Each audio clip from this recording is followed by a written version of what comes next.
A little bit about our local scene, our Aussie scene. Yeah, it's been really... There's not many bands like us. No.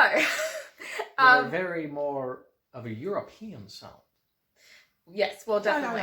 Yeah. Oh, 100%. Like, I will be the first to admit that I am massively influenced by European melodic metal bands. I know pretty much everyone else in the band is to some extent, like, even if they're not hugely influenced by them, they genuinely like that kind of music, which obviously is why they play in this band.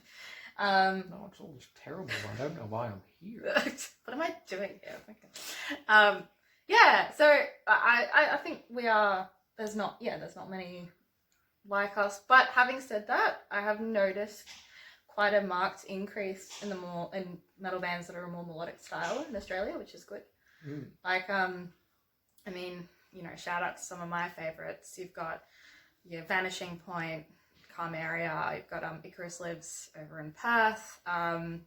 Then, you know, the more power metal-y ones like Temptress, love those guys. There's so many that, well, not as many as I'd like, but so many more than there were. Not as many as you'd like. Not as many as that is the key, yet. But yeah, so many, like many more than, you know, there were, say, perhaps a few years ago. And I think it's starting to really gain some traction, which is great. We're moving away from the thrash. Thrash is great. Do love me a bit of thrash. But it was all thrash. Yeah, well, the Brisbane metal scene definitely is home. A few years ago, God, like, it was dominated by thrash. Still a huge crowd for that here, which, you know, which is great. But I've noticed, yeah, like the Australian metal scene, there's a lot of great, amazing prog bands, and then probably of the more... prog is really becoming huge, isn't it? We were talking to... Exponentially growing. It's just unreal. We were talking to Kalen the other week. He was in here, and he's got a good prog band. Yes. Stranger. Repping Brizzy prog very well. And, you know, of course, you've just got so many.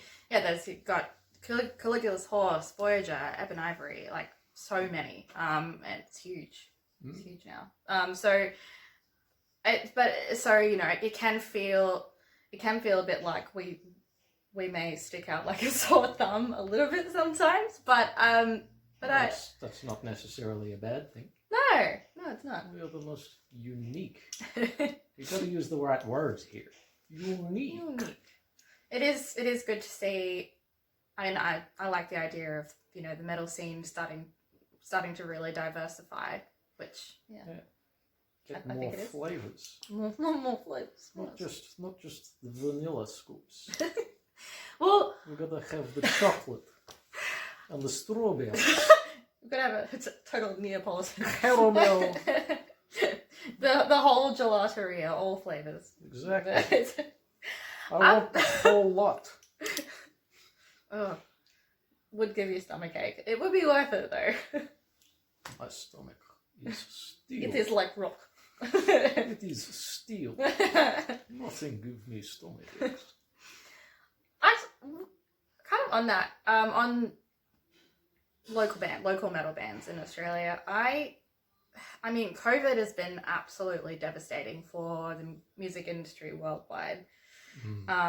And even in Australia, where we've been relatively, you know, Safe-ish. we've been all right. It's completely, pretty much decimated. You know, I think we've been lucky that we've actually been able to get back and practice.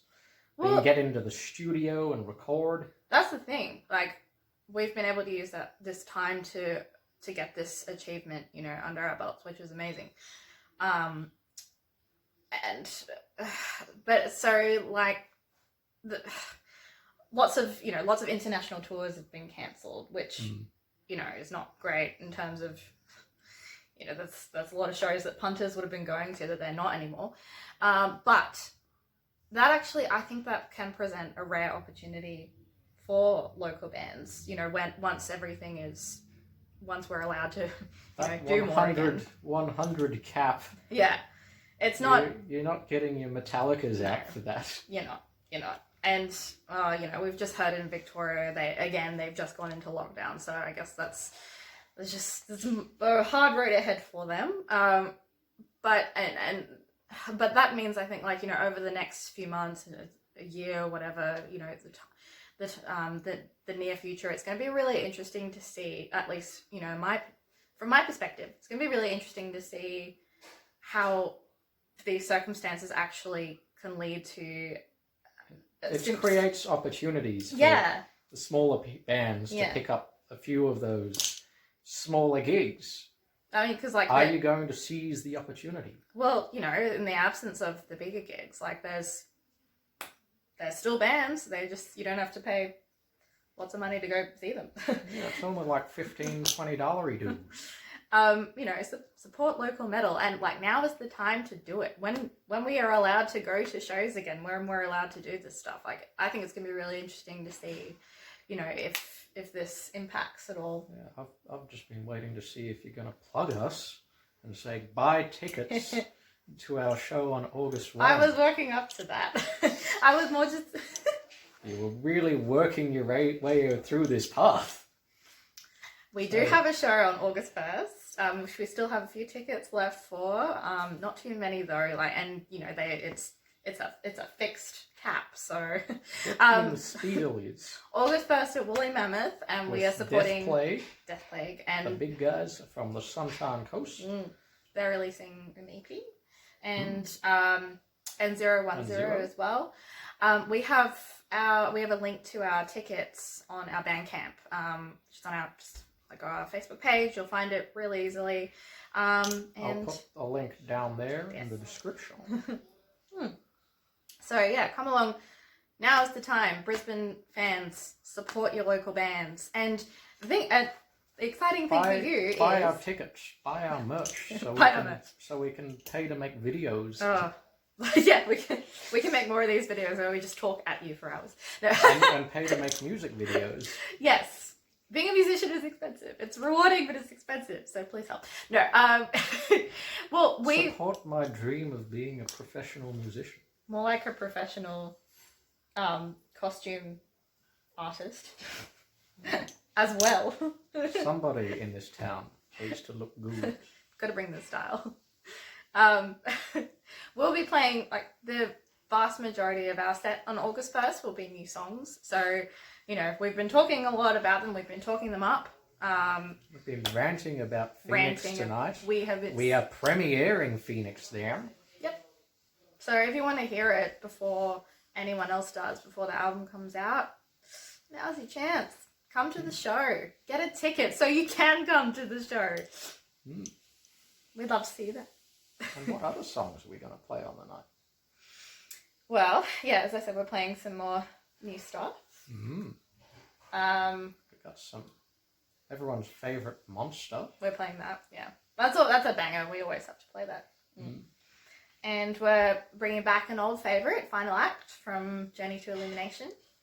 And if you I did a drum intro. You do. Yeah. That's not the only ting. It's the only thing you remember about the set. Oh yeah, this is the one where I get a drum intro. I'm not just bashing away on my cymbal that count everyone in. It's way better sound. Yeah, so come along. You get to see Dan have a solo of sorts. 4 bars of beat. 4 bars of solo. And you get to hear new stuff, never before heard or played new stuff. So you get to hope that Sam mispronounces the names of some of the songs. She won't. Despite your best efforts. You may just. You're going to be paranoid about that now. No. I will not let you influence me. I'm already in there. Just because you gave me this lovely hat. It's probably got mind control device installed in it. Tentacles penetrating into your brain. At least it looks telling good. You what to do. Something like that. Look, you're good at making clothes, but no one's that good. Oh, you want to bet? Yeah. Reckon? I do. Sorry, but I call bullshit on this one. We'll have to find out. I think that's all we've got time for this evening. Yeah. You'll have to stay tuned for more little tidbits and behind the scenes goss. Yeah.